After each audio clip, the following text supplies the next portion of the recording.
so much, Megan, and I am super pleased to be moderating this session. So without further ado, I'm going to introduce our speakers for today, Hannah Ake and Noah Bruhis. Hannah Ake is the senior program manager at the California Water Data Consortium. She uses her background in hydrology, biology, and data science to solve interdisciplinary problems statewide, furthering the consortium's goal of using data and data stewardship to foster sustainable and long-term water resource planning in California. Fun fact for Hannah, Hannah volunteered at the Marine Mammal Center in Sausalito for several years and has been bitten by an elephant seal. Noah is a manager of the Climate Resilient Water Systems team at the Environmental Defense Fund. Among other projects at EDF, she leads the co-development of the Groundwater Accounting Platform alongside partners. Following a BS in Mechanical Engineering and an MS in Water Resources Engineering, Noah spent several years in industry developing a broad range of environmental sensors. In an endless pursuit to broaden her horizons, she decided to supplement her engineering career with a PhD in social sciences, where she studied public engagement with environmental issues. Her work now centers on incorporating diverse perspectives into solutions for modern environmental problems. Fun fact about Noah, she was a river guide and guide trainer for 15 years all over the Western United States. Her 2-year-old son just completed his 5th multi-day river excursion. So fun. So Hannah, Noah, I'll hand it off to you. Great. Thanks so much, Rochelle. I only have a couple of slides at the top, so Noah's going to bring them up and then I'll hand them off to her. First of all, thank you all so much for being here, and to the LunchMAR network for having us and co-hosting this with the California Water Data Consortium. I want to provide you all a little bit of background on the consortium. I know this is a busy slide, but hope to contextualize it a bit for you all. We're an independent nonprofit organization created by a partnership of state agencies and others to ensure California has access to the best possible water and ecological data. And we really believe this helps to ensure that everyone living and working in California can thrive in the face of weather whiplash challenges and other climate challenges. So we do this by bringing together diverse perspectives, diverse partners, including water managers, state agencies, researchers, industries, and community organizations, all with the goal of improving how our water and ecological data are collected, shared, and then used across California. So next slide, Noah. Thanks. So our Data for Lunch series is actually very similar to the LunchMAR series, and it's one way we fulfill this mission by providing a forum really to learn about cutting edge water data technologies and research, sharing insights about water management and water management challenges and solutions, connecting water professionals across different sectors in the state, and then exploring how better data can lead to better decisions for California's water future. So I'll drop a couple of links to the chat in case you all are interested in learning more about the Data for Lunch series that we host. But thanks so much again to the LunchMAR team for inviting us again to this LunchMAR. And so with that said, we're thrilled to be here and really excited to hand it over to Noah Bruhis, who's going to give you all an overview of the work that we've been doing to scale the groundwater accounting platform across California. Thanks, Hannah. Thanks, Rochelle and Megan. I'm grateful to be here today. We got to be here about a year ago, year and change. My name is Noah Bruhis, and I'm a manager on the Climate Resilient Water Systems team at EDF. And I'm really continually happy to be a part of this collaborative partnership with some of the other organizations you see on the screen, with Hannah and others at the California Water Data Consortium, Environmental Science Associates, and Olson. And I'll chat a little bit more about those four in a bit. I know that there are varying degrees of familiarity with the groundwater accounting platform amongst us here, so I'll start with kind of a baselining context for the history and vision of the platform, and then I'll do a bit of a tour to show what the platform can do for water accounting in California.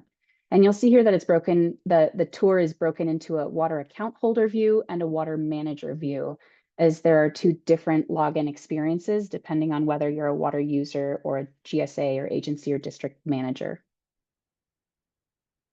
So first, some context. The platform was originally developed beginning in 2018 by Environmental Defense Fund and the Rosedale Rio Bravo Water Storage District.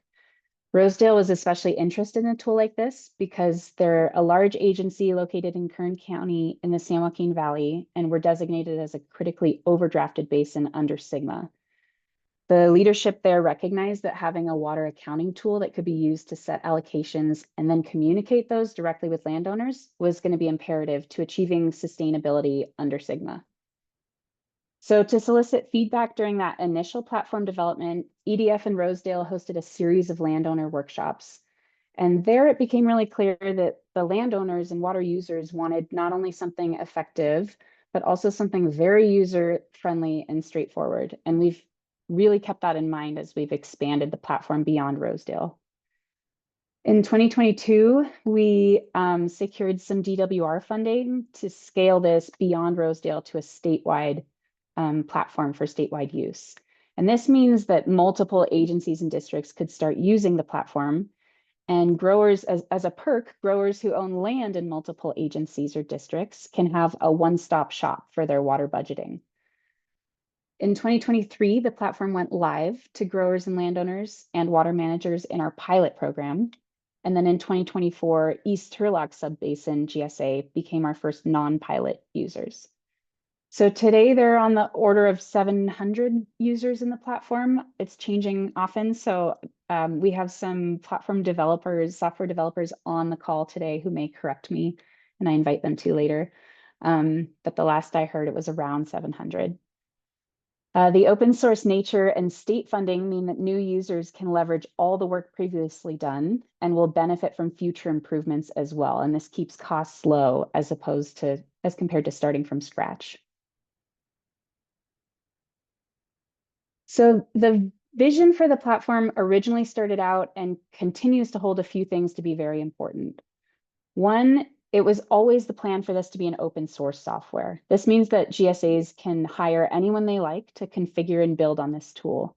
And then any improvements made to the source code are then shared back with the user community. So everyone benefits from this economy of scale. Two, upon scaling the platform, the vision was for it to have this multi-tenancy approach, meaning, as I just mentioned, that if I'm a landowner with parcels in multiple different agencies or districts, I can log into one platform and track and manage my water budgets across all those agencies or districts in which I own land. And then I can also really easily visualize the varying policies for each through my one login. And third, it was important to us that the platform allow water managers to select from diverse data sources to match their policies, whether that be any number of remote sensitive evapotranspiration products or meter data for the base accounting. So as I mentioned, this has long been a joyful collaborative effort between 4 organizations. The Consortium and EDF have been leading fundraising, project management, and outreach and engagement. Environmental Science Associates has been leading the software development, and Olson has brought their groundwater evaluation toolbox to the platform's scenario planner, which I'll show off later. We've been really grateful to have the support and advice of an advisory committee and our user community beyond that. We've been hosting quarterly meetings throughout the project to get feedback on roadmap items and to share learnings across geographies and sectors. And those communities have been really helpful in shaping the platform. We consider them to be partners in the development as we've been really responsive to their needs and have developed this alongside them for years. So shout out to those who are on the call, who have joined those calls. We've been, very appreciative of all the support and feedback. Okay, let's see what the platform does. So first we'll walk through the water account holder experience, also the water user, the landowner, the grower, the farmer. This is that perspective. When I log in as a landowner or a water user, this is what the profile looks like after I've claimed some accounts. So I can see on the left some quick links, and on the right, an overview of my account. Each geography can have multiple accounts, and each account can have multiple parcels within it. So you'll see here I have 2 cards on the right with information, one account in my demo geography that has 4 parcels, and one account in my East Turlock Subbasin GSA that has 1 parcel. And then you also see this bright orange button that allows me to claim more water accounts at any time. And if I had accounts in other geographies, they would show up in other cards on the right. And this is that multi-tenancy functionality I was talking about, where I can see information across various agencies and districts all through one login. If I use the water dashboard dropdown on the top menu bar, I can drill deeper into each of my water accounts. So here I see a map of my accounts. And if I click on one of the accounts on the left, the map will zoom to just the parcels within that account. If I go to my water dashboard, I have some options for what I can explore. This is the activity center, which is relatively new, with so many conversations and so much active development. The platform keeps getting more robust in its ability to serve these communities. So this activity center is an exciting newer feature. I can find here notifications and actions available to me. I can see any upcoming deadlines that my GSA or district manager may have published. I can self-report things like cover crops or fallowing, and I can perform a number of actions, including claiming new accounts, requesting changes, contacting support, or registering a well. So this is kind of the home for anything I might want to see or do at one glance. But if I click on a specific water account, I'm taken to what we call the water budget page for that account, as indicated by the menu on the left-hand side. So to the left of the map for a given year, you can see the total supply, total usage, and remaining balance. And then notice the map shows the parcels included in the Barnyard Bonanza water account, which is a fictitious account in the demo geography. Above the water account information are options to change the displayed year and units, and I can do that at any time for any data that I have on record. If I scroll down that water budget page, I see a chart that shows cumulative usage for the year. That dashed purple line in the middle shows native yield, and then the higher dashed green line shows the pumping allowance for this account as designated by the water manager.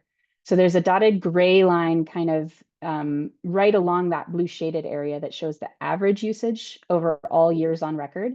And then that blue shaded area is this year's cumulative usage. So in this case, I can see that my use this year is about aligned with my average use for all years on record. And I'm definitely using more than the native yield, but I'm under my pumping allowance. I can toggle this same chart over to view the same information as a monthly bar graph of average versus current usage as well. And then I can also, remember I mentioned that within each account, there can be multiple parcels. So I can specifically view parcel information within an account. And this is a map view of my parcels in one account where information is being displayed for the highlighted parcel. So I can see its area, status, which management zones it falls under, and its ownership information. Another feature that was a direct response to the ways GSAs were using the platform is this well inventory. Managers and water users wanted the ability to track wells in the platform, and not every agency or district will want this feature. So as with almost all features, a manager could toggle this on or off depending on their policies and whether or not this is something they want to make available to water users.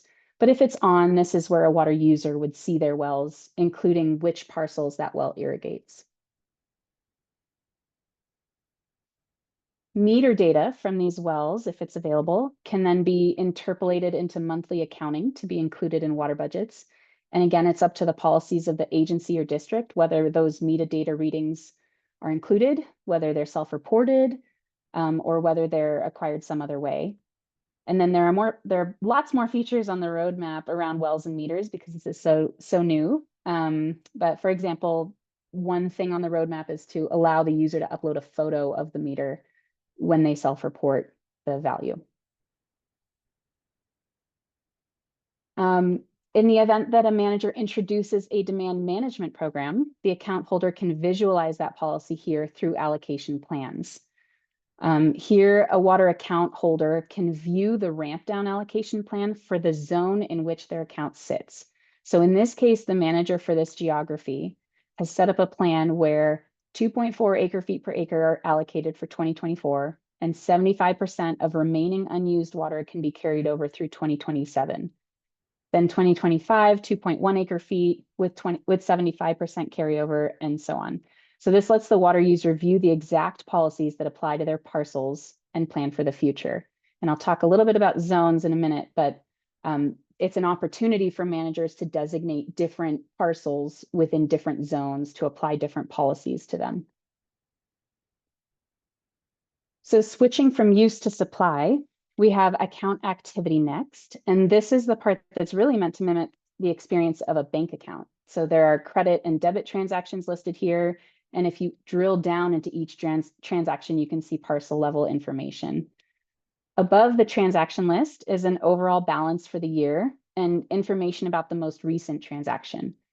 And again, as always, a user can use the drop down for year at the top to select different years from the available data and can change units. Another brand new feature is the ability for a water account holder to self-report fallowed land.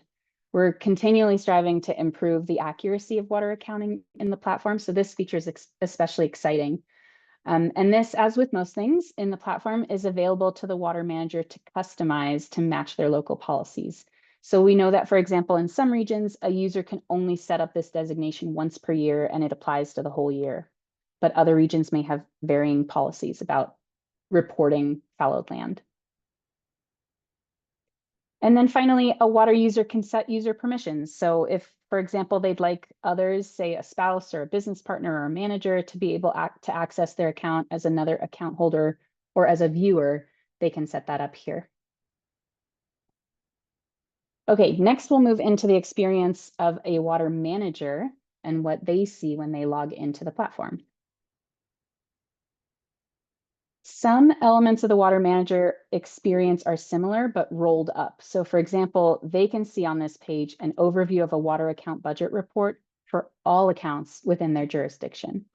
And these, again, all the accounts that I demo here are fictitious accounts in the demo geography. Here, that manager can see the cumulative view of water usage for the whole GSA or agency or district. This is still an acre feet per acre, but you can see the number of total acres managed here at the top right is close to 27,000. And we found that different agencies or districts are interested in different units for accounting for different purposes. So for example, they may be interested in water or ET measurements by field or by parcel. And we've generalized to call these usage locations. So this is one of the newer features in response to water manager feedback. That it would be useful to be able to run calculations on subsets of usage locations. So a manager now has the ability to run bulk actions on these different usage locations by selecting them on the map or with the checkboxes in the grid below. And this is very fresh, so more actions will be available soon.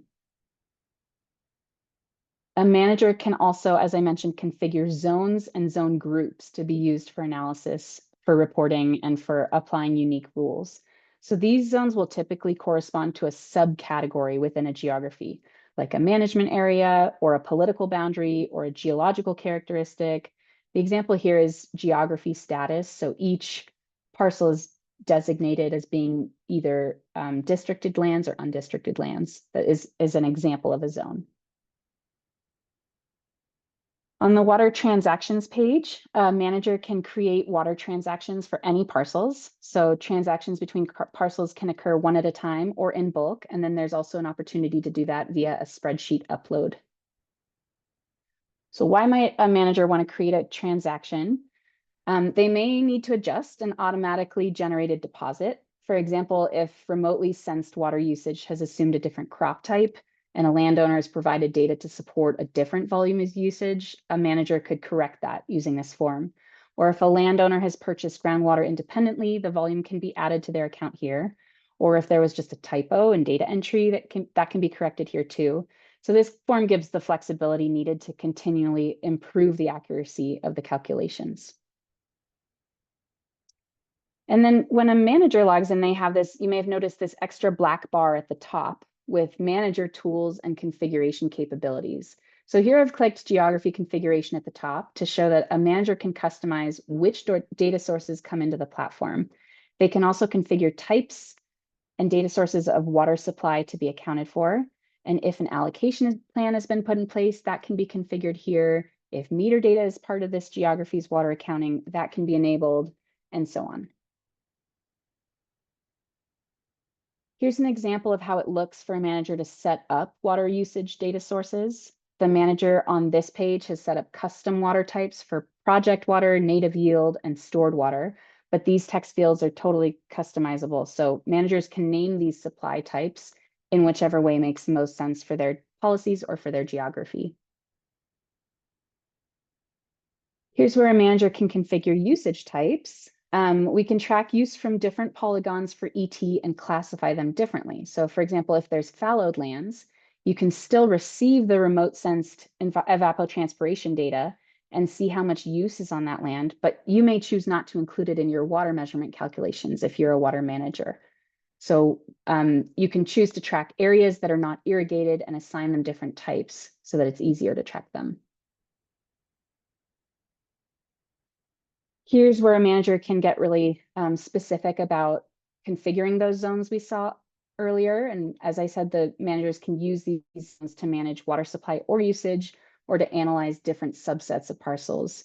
And note that the parcels within a zone need not be contiguous. They can fall under any category that the manager designates as useful. Now here's where a manager can configure how the self-reporting forms show up to water users. So they can set the visibility and water use types for each form. In this case, we're looking at the configuration page for the cover crop self-reporting form. So this manager has also set up a fallowing form to be visible to the water users in their geography, and has set up but not enabled a surface water self-reporting form. This level of customizability was in direct response to user feedback. So again, huge thank you to our user community to cluing us in for what would be most helpful for them. And then finally, I'll show the scenario planner feature, which is currently only available through the Water Manager login experience for now. I love the way Jim Snyder at Olson puts it, which is that this feature really unlocks the potential of models. You don't need a PhD or much of any training at all to play around with the scenario planner in the platform. We currently have 2 established actions that a manager could explore, but we're in conversations all the time about adding to this and about expanding it to other types of users. The 2 we currently have are add a well and recharge, and this being a FLEDMAR talk, we'll step through the recharge scenario. When I click to start a recharge scenario, it takes me to this screen where I have a map and some fields to fill out. So I name the run at the top, the scenario run, and then click on the map to add 1 or more recharge sites in blue and 1 or more observation points in yellow.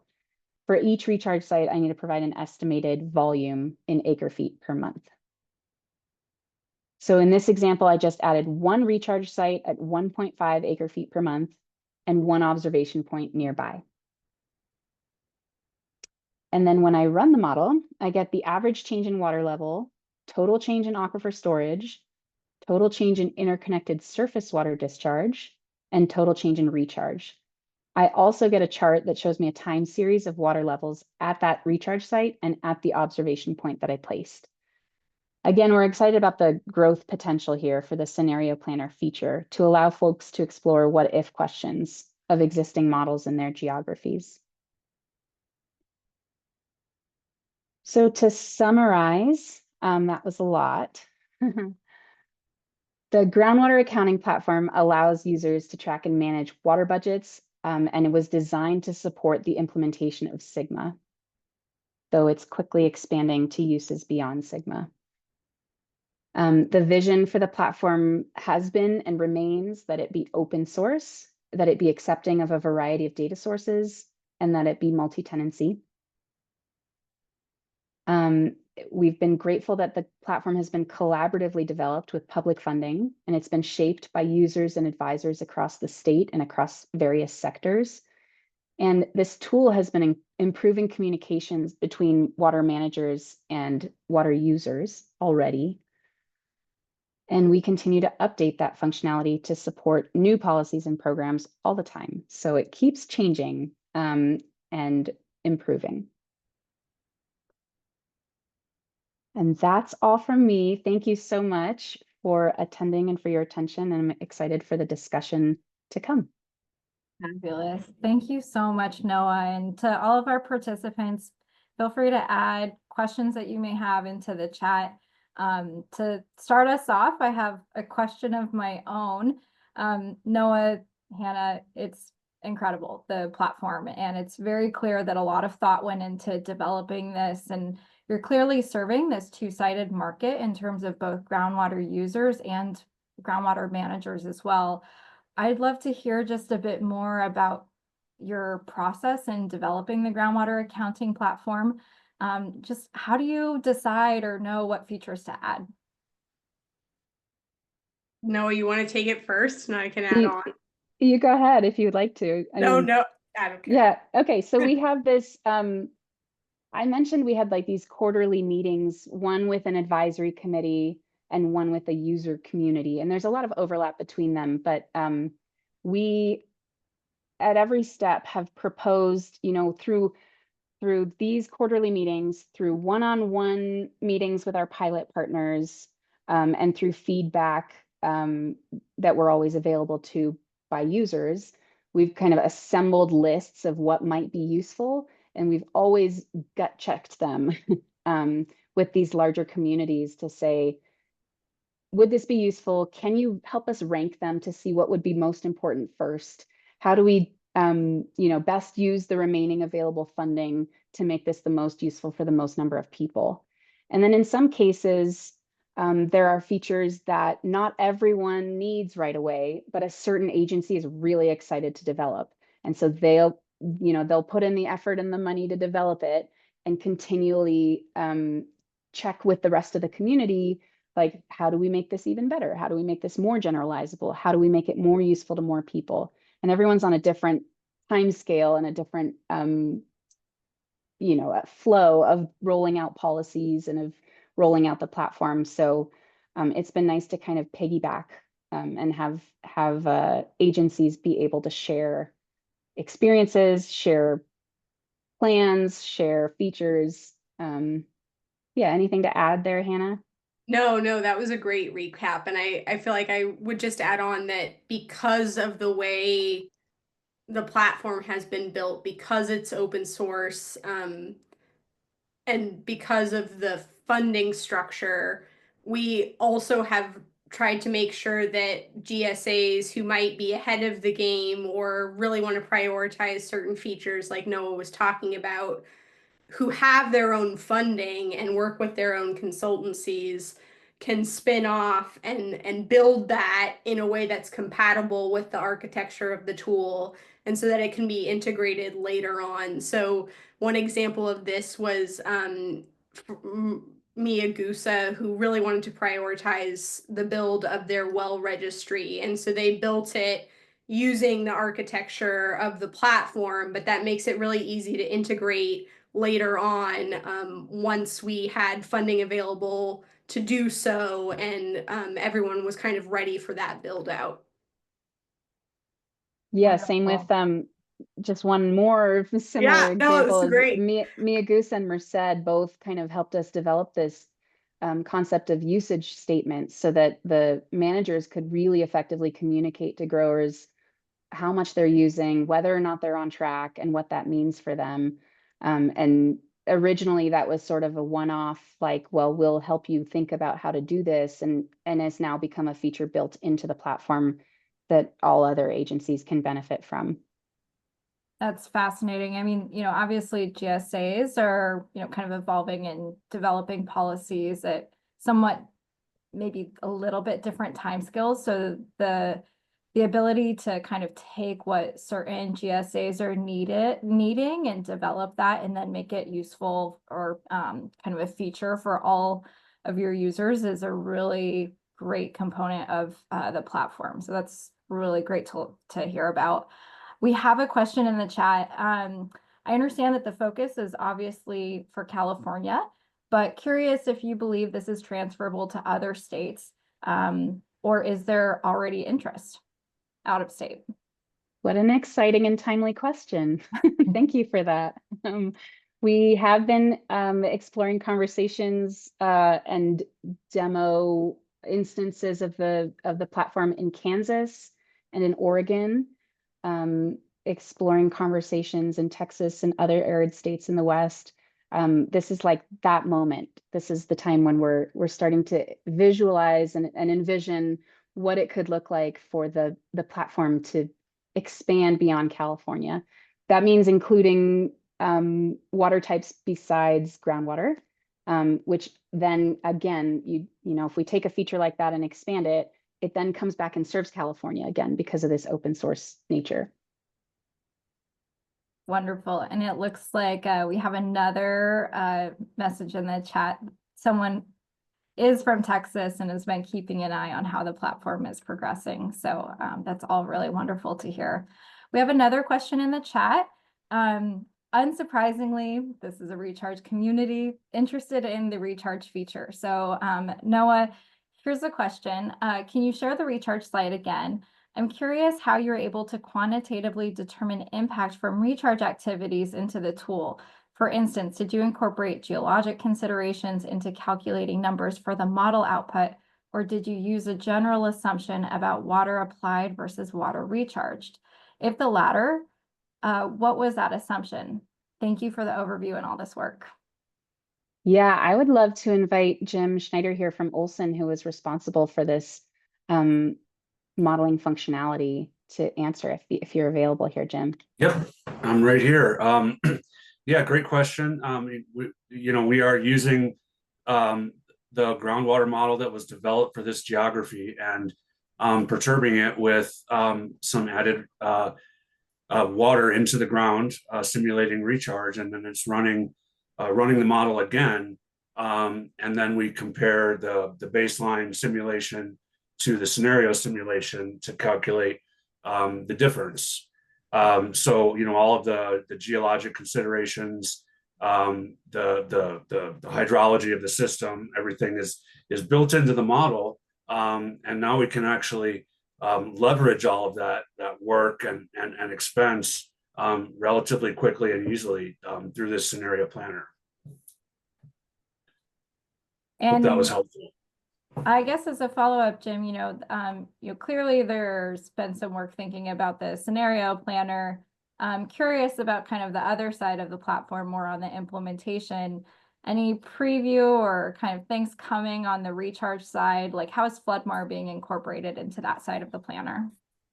Yeah, great question. We've long had a vision of linking the scenario planning functionality to the water accounting functionality. For example, if a individual producer is doing recharge, and they can enter that in, and we don't have it directly linked now, but we certainly could, where the model runs and shows us the result, and then policymaker is going to have to apply some judgment to that, because it's going to depend on how good of a recharge site it is, how long the water kind of hangs out in the ground, and then assign a benefit. So that would, potentially be that would represent a additional water supply for that individual producer that was doing that recharge.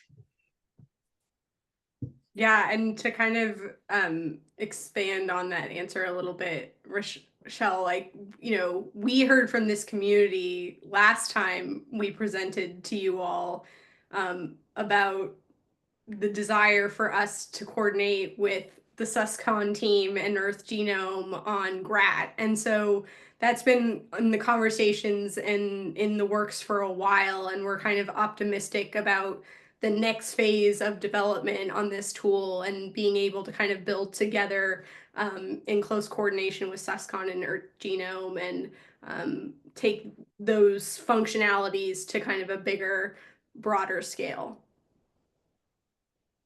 Yes, we are super excited and hopeful for that too. Yeah. Very exciting future for the platform and for integrating recharge. Another question from the chat, are there examples of a platform user sharing their improvements to the tool with the developers and broader user community?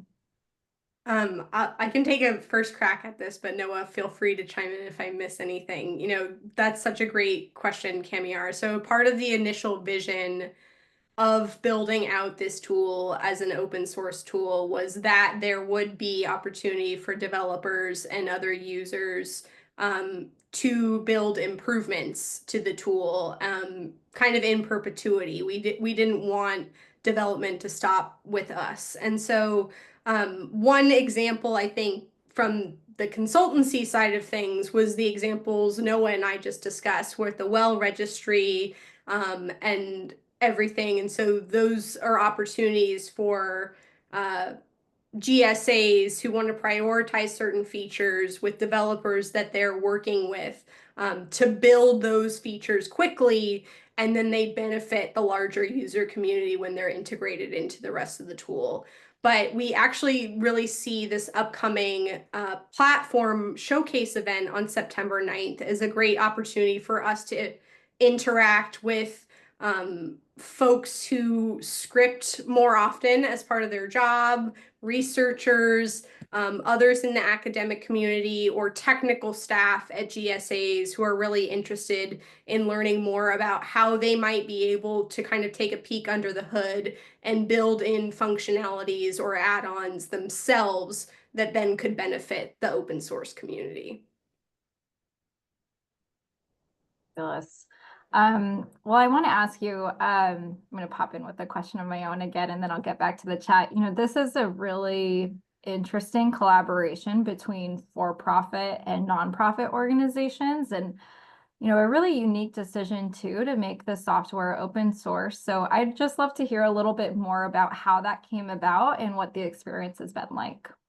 Yeah, I think more successful than I think we even envisioned, which has been kind of a testament to the awesome work the broader team has done and all of our users during the build out. But I think the initial open source vision was really one of longevity. So how can we best leverage public funding to build a tool that's useful for the most GSAs in California, the most users, how can that tool also serve to communicate policies to growers and landowners in those basins?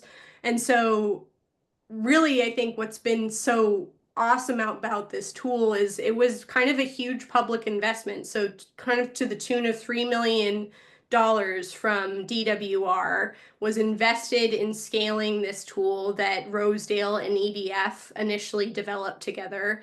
And so bringing in users and GSAs from across California to make sure it was built in a way to support multi-tenancy and the most general users has, I think, really been successful. But because we had such a huge investment at the start and built with that vision, I think it has kind of been able to encompass a lot more different policies and geographies than one that might be built for a specific geography using proprietary software.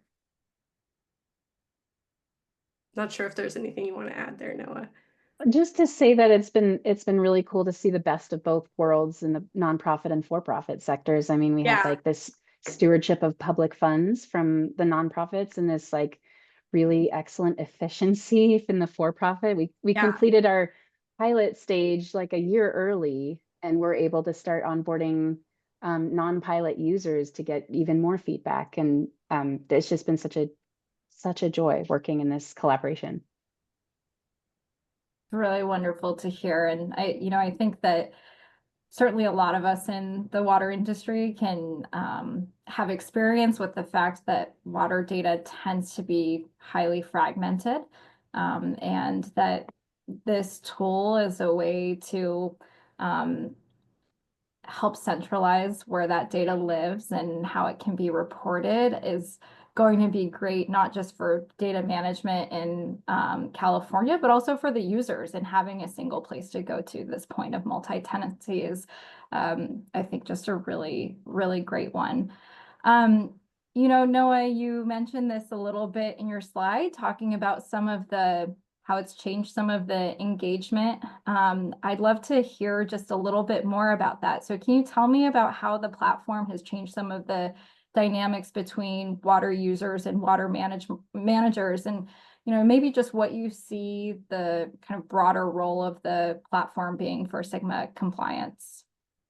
Sure. I love the opportunity of this tool as a communication tool. I mean, I think that the ability of the tool, of the platform, to have two people sit down and look at exactly the same information and understand it together is huge. And I think that my favorite story, and maybe if Savannah Jaden's here, I'll let her chime in too. But my favorite story is this East Turlock fee calculator, which is where the conversations kind of changed from, where are these fees coming from? Why am I all of a sudden getting charged? To, how do I play in this sandbox that's been designed for me and manipulate the numbers so that it shows up the way I want it to, and can and kind of gives a lot of that control of that policy back to the grower. I see Savannah coming off camera. Why don't you jump in if you have anything to add there? Yeah, sure. I was just gonna say, our experience with the fee calculator was that folks were asking us at GSA staff and in all these public meetings about, like, well, what does this mean for me? And it was very hard on the fly to try to do the math for folks. And so we were able to work with the accounting platform team to basically develop initially what was just an Excel model that used a bunch of data exports from the accounting platform. And then eventually we were able to build it into the platform itself. And now we hear all the time from growers how they're using it to game plan in terms of a fallowing strategy, or thinking about, if they were to cover crop, what that would ultimately mean for their water budget. So it's cool to hear that growers are taking that information and it's being used in that way. And, like, yeah, ultimately a communication tool by letting people, like, see themselves in the rules and regs and the policies. Yeah, as well as exposing programs and their potential, like MLRP or recharge or cover cropping, and yeah, to see how that could apply to them. Yeah, also it's been very helpful. I run some of our rules and regs, like grower ad hoc committees, and folks who are in the accounting platform and really engaged with the data and the information come back to these policy discussions with such a richer understanding of basically what their opinions are on how something might impact them long term, or what might the pitfalls be. And so it's been great as an engagement tool in that way as well. This is such a great example of your development process, and kind of hearing directly from your users and development partners what's needed, kind of letting that funnel into the work that you're doing, and then how that ultimately gets rolled out into communication and better mutual understanding of water accounting. So love to hear that story, and thanks, Savannah, for adding a little bit more detail to that. I'd love to hear any other special lessons learned or success stories, or kind of how you envision the groundwater accounting platform kind of affecting SGMA and groundwater sustainability outcomes.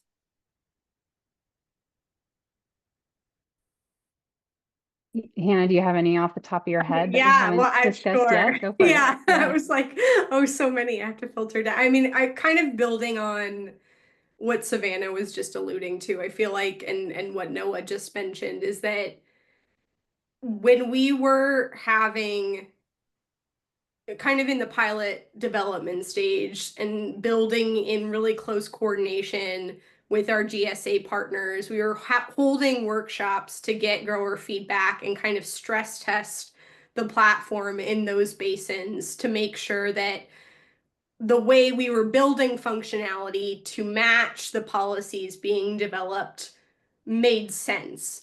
But what we found was, to kind of put a finer point on Noah's communication tool point, was that like as the GSAs were developing policies to potentially roll out and try and communicate those policies to users, and as they were communicating those policies to the developers to integrate into the tool and what those calculations would be, things like that, it was a really good test bed for, if we can't communicate these calculations effectively to developers or the team building this tool, it's going to be very hard to communicate those calculations, those fees, those ramp downs to users in the basin. And so it was, especially in Merced, we were very fortunate that as they were kind of building their policies, we were also in the basin having these workshops, getting input from the growers on what made sense, and getting feedback on the policies in real time and then testing them in the platform. So it was super iterative. And I guess that was a super long answer to kind of say my vision for how this continues to be helpful for Sigma is going to be iterative. So as, you know, new challenges come up in Sigma implementation, like interconnected surface water and accounting for that, we're going to be needing to work very closely with the GSA managers again and the growers in those basins to make sure that the accounting makes sense each step of the way. And it takes a long time, but that's how I think you do it right long term. It's really, that's really insightful, and it just speaks to the how this work in water is about so much more than just the technical side, that this is very much a social problem too. It's about communication and understanding policy and thinking about how policies will shape decision making. So it's really amazing how this tool can be so important to you know, shaping that discussion and helping GSAs and GSA managers in their implementation of Sigma. Yeah. We only have a couple minutes left, so I think I'll just end with a final question, which is, you know, kind of what's next, or what's the future of the platform? No, you want to take it, or? Yeah, we're optimistic about hopefully some incoming funding to keep the band together and expand it and grow and think through issues like interconnected surface water, like equity with disadvantaged communities. There are a lot of topics we kind of have. Obviously, the more you know you don't know, and the more you're excited to to grow. So we've kind of established this. We're continually collecting this long list of future features, functionalities, and audiences to serve, and hopeful that we do have the opportunity to continue doing that. Hannah, I don't know if you want to get into any more specifics or not. No. Yeah, I think that's great. We just see a ton of opportunity, I think, to kind of keep building and working with other partners like SUSCON and Earth Genome and all the partners we're already working with. You know, it's been such a valuable community that I think it's hard to not keep envisioning what could come next with all of them, because I think there's a lot of dreamers in the group, which is very exciting. So yeah, it just, there's a lot of opportunity. So I think it's exciting. And maybe just to use that as a quick plug to I see Kamiar also added a question to the chat about the September 9th hackathon event. That's going to be such an awesome opportunity to envision potential uses and ways to use the data from the platform.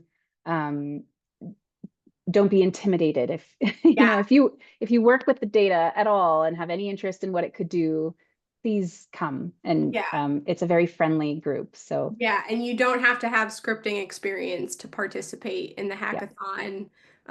We're also going to be having a panel moderated by Stephen Springhorn at DWR at the top of the event with some of our early pilot users. And yeah, and then we'll also have a demo. So kind of similar to what Noah walked through today, but even in a bit more detail.